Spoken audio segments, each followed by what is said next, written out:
Hello दोस्तों, स्वागत है आप सबका एक बार फिर हमारे चैनल पर। बात करेंगे इस वीडियो में शिक्षा विभाग से जुड़े अपडेट्स व जानकारी की। बात करेंगे ट्रांसफ़र की, डीपीसी की, एसआई पॉलिसी को लेकर अपडेट्स की और कुछ अन्य शैक्षिक समाचारों की। चैनल पर पहली बार है तो लाइक कर लें, सब्सक्राइब कर लें, आगे भी अपडेट्स मिलते रहेंगे। सबसे पहले बात करेंगे शिक्षा विभाग की डीपीसी को लेकर अपडेट्स की।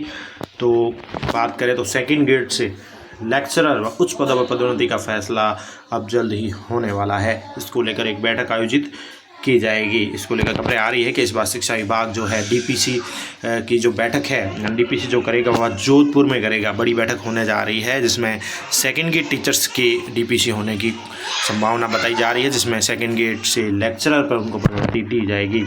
बात करें तो शिक्षा विभाग में सेकेंड ग्रेड से लेक्चर व अन्य उच्च पदों पर डीपीसी रिव्यू डीपीसी जोधपुर में संपन्न की जाएगी।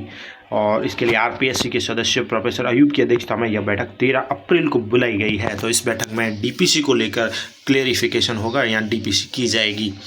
आमतौर पर डीपीसी की बैठकें आयोग में ही होती है, लेकिन इस बार बैठक अजमेर से बाहर जोधपुर में रखी गई है। निदेशक माध्यमिक शिक्षा निदेशालय बीकानेर राजस्थान सीताराम जाट द्वारा जारी सूचना के अनुसार यह बैठक दोपहर 12:30 बजे होगी। अध्यक्षता में प्रोफेसर अयूब खान करेंगे। बैठक में शिक्षा विभाग और कार्मिक विभाग के संयुक्त शासन सचिव स्तर के अधिकारी भी सदस्य के रूप में शामिल रहेंगे, जबकि माध्यमिक शिक्षा निदेशक सदस्य की भूमिका में आएंगे। बात करें तो पदों पर जो होने वाली डीपीसी है उसमें प्राध्यापक यानी फर्स्ट ग्रेड लेक्चरर, स्कूल शिक्षा, शारीरिक शिक्षा के उप जिला शिक्षा अधिकारी सहित समकक्ष पदों की नियमित व समीक्षा डीपीसी पर विचार किया जाएगा।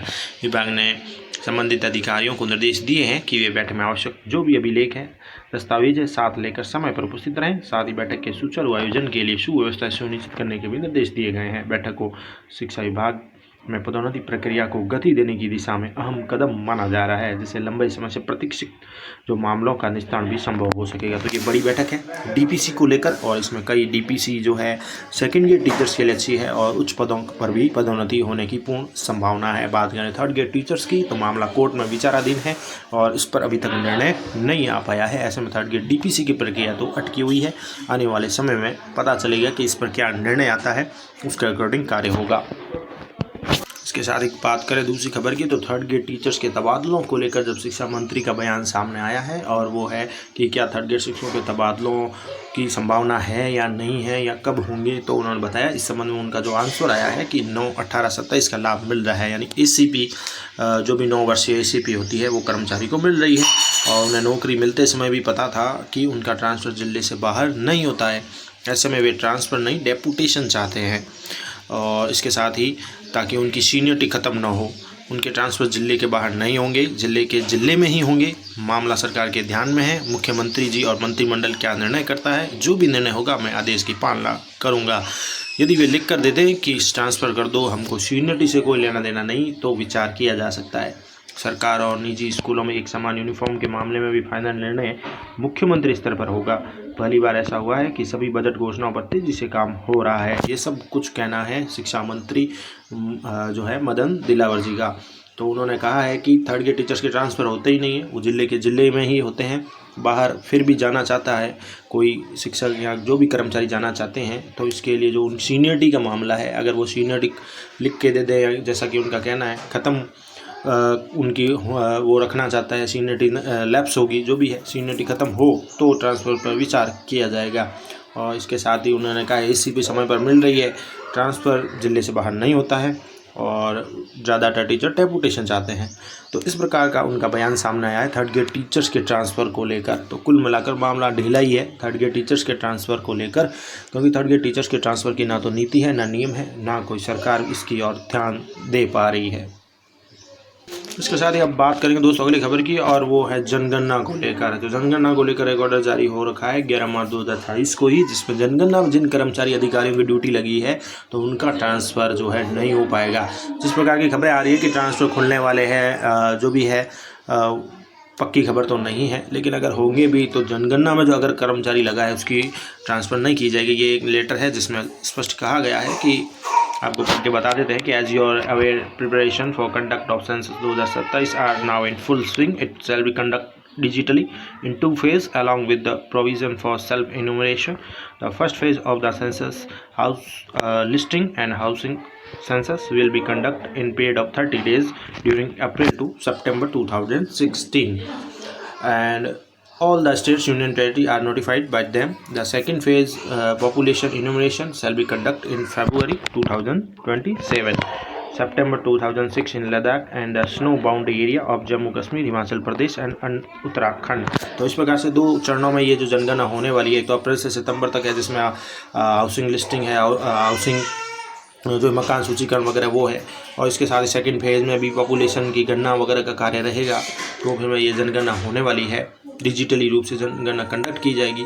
और आगे बात कही गई है कि the process of appointment of census officer at the level of the state, district, tehsil and up of the enumeration blocks has already commenced in most of the states and union territories. The training of these census functionaries has also started in various states and union territories. These officers are required to discharge statutory function under the Census Act 1948 and Census Rule 1990. It is important that once appointed they are not shifted till the entire census operation is over.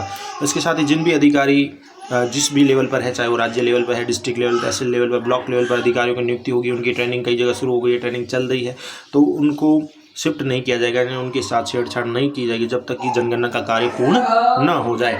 और साथ ही यहाँ पर इन्होंने last में clear भी कर दिया है ट्रांसफ़र को लेकर भी उनकी कि it shall be grateful if you could arrange to issue necessary instructions ensuring that census functionaries appointed for the census 2027 are not transferred till 31 March 2027। यहाँ पर ये लाइन क्लियर कर दी गई है कि उनका ट्रांसफ़र जो है 31 मार्च 2027 तक नहीं किया जाएगा, जब तक कि जनगणना पूर्ण रूप से नहीं हो जाती। तो जिस भी अधिकारी कर्मचारी की जनगणना में ड्यूटी आएगी, उनके ट्रांसफ़र 31 मार्च तक जो है प्रतिबंधित रहेंगे। It will be highly appreciated is a copy of the instruction in this connection is endorsed to the office of the Registrar General and Census Commissioner of India with regards। तो ये एक notice जारी हो रखा है कि जो भी अधिकारी कर्मचारी है ड्यूटी लगती है तो 31 मार्च 2027 उनके ट्रांसफ़र नहीं होंगे, क्योंकि जनगणना अति महत्वपूर्ण कार्य है, राष्ट्रीय महत्व का कार्य है। इसको ध्यान में रखते हुए जो भी अधिकारी कर्मचारी लगेंगे, चाहे वो डिस्ट्रिक्ट हो, स्टेट हो, तहसील हो, ब्लॉक लेवल पे हो, उनके ट्रांसफ़र प्रतिबंधित रहेंगे। बात करेंगे अगली खबर की। अगली खबर है हमारे राजस्थान सरकार वित्त बीमा विभाग की 31 मार्च 2026 का नोटिफिकेशन जारी हो रखा है। ये कर्मचारियों के हित में ही है। अच्छी खबर है कि राज्य कर्मचारियों के जीवन पर जो राज्य बीमा पॉलिसी होती है, एसआई पॉलिसी होती है, इसके अंतर्गत एक्सटेंडेड इंश्योरेंस मैच्योरिटी के साथ अब अधिवार्षिक यानी रिटायरमेंट तिथि तक इंश्योरेंस जो कवर है उपलब्ध कराया जाएगा। इस संबंध में नोटिस जारी हो रखा है। ये काफ़ी इंपॉर्टेंट नोटिस है सभी कर्मचारियों के लिए। तो राजस्थान सरकार ने बजट 2026-27 में सामान्य विवाद पर मुख्यमंत्री वित्त राजस्थान सरकार की घोषणा की थी। 17/2/2026 के बिंदु संख्या 17 में अनुसार की गई थी, जिसमें बताया गया कि राज्य कर्मचारी जिस वित्तीय वर्ष में रिटायर होते हैं उस वर्ष 1 अप्रैल को ही उनकी स्टेट इंश्योरेंस पॉलिसी भुगतान के लिए मैच्योर हो जाती है, जिससे कार्मिक की जो रिटायरमेंट तिथि तक इंश्योरेंस कवर है उससे वो वंचित रहता है। इसी को ध्यान में रखते हुए अब सभी राज्य कर्मचारियों को एक्सटेंडेड इंश्योरेंस मैच्योरिटी के साथ अधिवार्षिक रिटायरमेंट तिथि तक, यानी जब रिटायर्ड होंगे उसकी तिथि तक इंश्योरेंस कवर उपलब्ध कराया जाएगा। ये चेंजेस किया गया है एसआई पॉलिसी में।